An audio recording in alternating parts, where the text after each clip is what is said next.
The Lord be with you. And with your spirit. A proclamation from the Holy Gospel according to Matthew. Glory to you, O Lord. The Pharisees went out and took counsel against Jesus to put him to death. When Jesus realized this, he withdrew from that place. Many people followed him, and he cured them all. But he warned them not to make him known. This was to fulfill what had been spoken through Isaiah the prophet. Behold, my servant whom I have chosen, my beloved in whom I delight.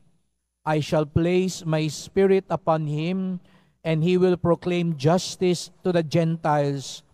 He will not contend or cry out, nor will anyone hear his voice in the streets.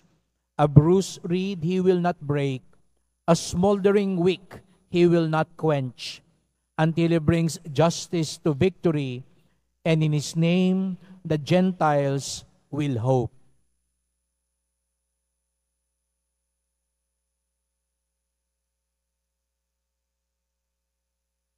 The Gospel of the Lord. Praise to you, Lord Jesus Christ. Please be seated. Good morning po sa inyong lahat and welcome to the Minor Basilica and National Shrine of Jesus Nazareno. Pwede bang pakibati din natin ang bawat isa, good morning. At sabi mo sa kabila, God bless you. At bigyan po natin ng papuri, parangal at pasasalamat ng ating minamahal na Nuestro Padre Jesus Nazareno.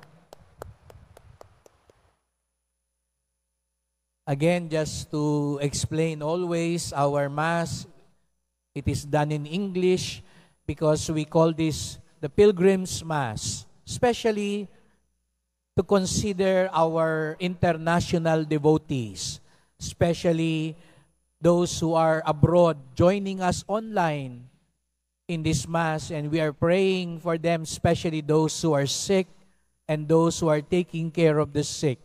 And also the families of our OFWs, especially our children, grandchildren who were born there already and perhaps are not anymore familiar with Tagalog.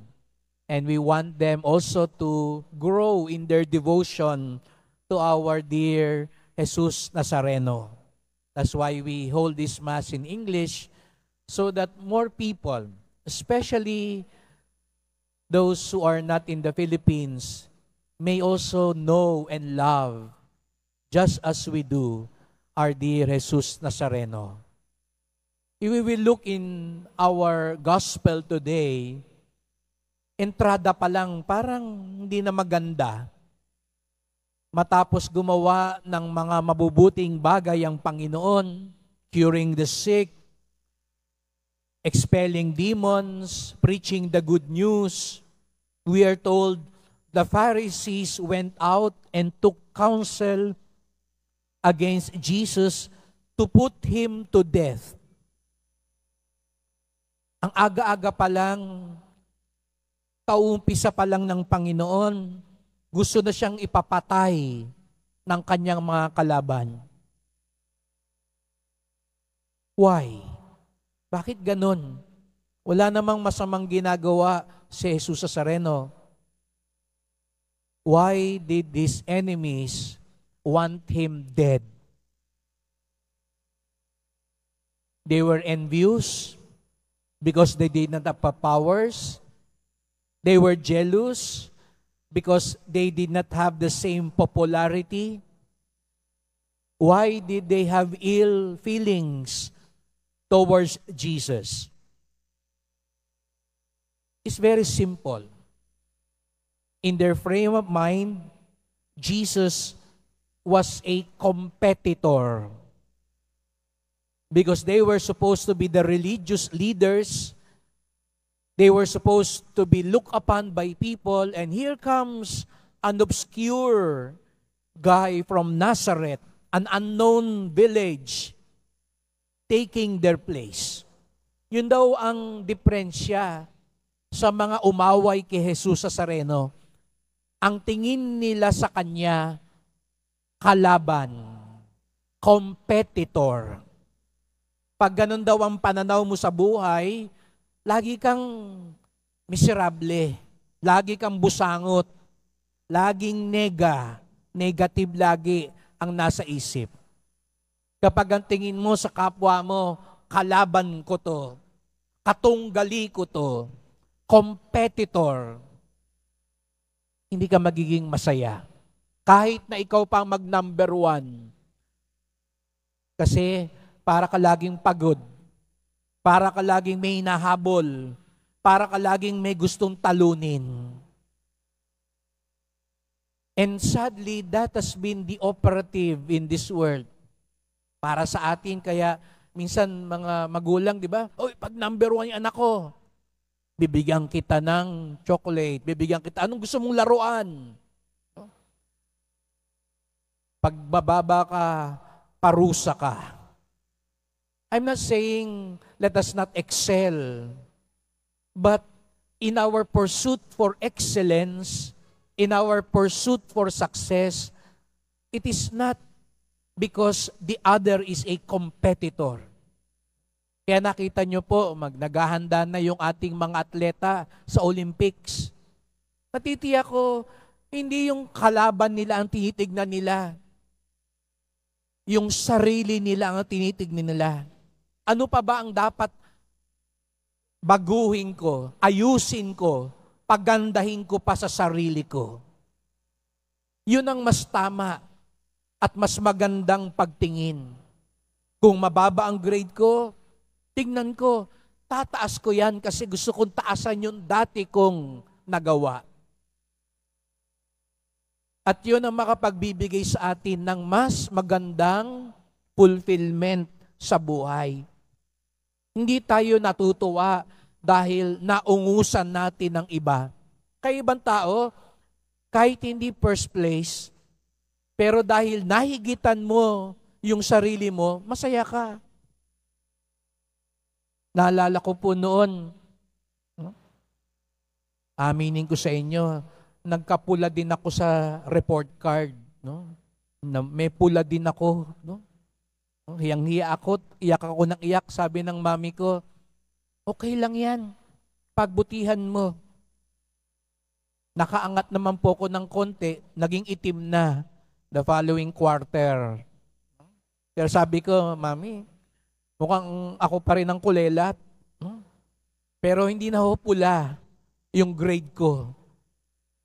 Ang iba nga, tinutukso pa rin ako dahil mababa pa rin. Pero sabi ng mami ko, okay lang yan. Ang mas maganda, mas mataas na yung grade mo kaysa dati. Nag-improve ka.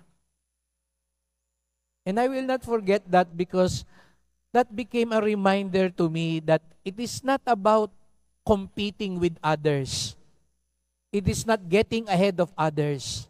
It is improving yourself that matters most. Ang mapabuti tayo lalo. Siguro nga hindi tayo kasing bait ng iba. Hindi tayo kasing husay ng iba. Pero hindi naman po yun ang tinitignan ni Jesus sa Nazareno eh. Kasi kung yun ang titignan niya, matakot ka na. Kung titignan ngayon ni Jesus sa Nazareno, sino sa atin dito ang mas magaling magdasal? Ala, baka ikaw ang kulelat, baka ikaw maiwan, tatabi kayo kay sister, no? Sabihin, sino ang mas Nako, mahirap yun. Matabi ka kay Mother Teresa, paano pag sa langit, katabi mo si Padre Pio, sabihin ni Jesus sa Nazareno, sino mas mabait kay Padre Pio? Ay, uwian na tayo. Pero hindi ganun tumingin ng Panginoon. Hindi niya tinitignan kung sino ang hinihigitan mong iba. Ang tatanungin niya, dati ganito ka, ano ka ngayon? Dati po, tatamad-tamad ako. Ngayon po, hindi kasing sipag ng iba, pero medyo ngayon noon, mas nagsisimba na ho ako. Dati, kahit linggo, hindi ako nagsisimba. Ngayon po, hindi po ako araw-araw nagsisimba, pero tuwing linggo, sinisikap ko po, nagsisimba na po ako. Yun ang paningin ni Jesus sa Nazareno. Kaya nga siya kahit maraming umaaway sa kanya, tuloy pa rin ang buhay. Sapagkat ang tingin niya sa kanyang kapwa, hindi kalaban, not competitor, but companion. Hindi kalaban kung hindi kasama. Yun ang ipagdasal natin, mga kapatid. In the first reading, we heard the prophet Micah was denouncing the people. Nag-aaway-away, nagdadayaan, naglolokohan.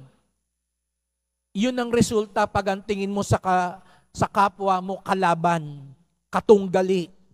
Kaya darating ang panahon, mandadaya ka, mangaaway ka, manglalamang ka.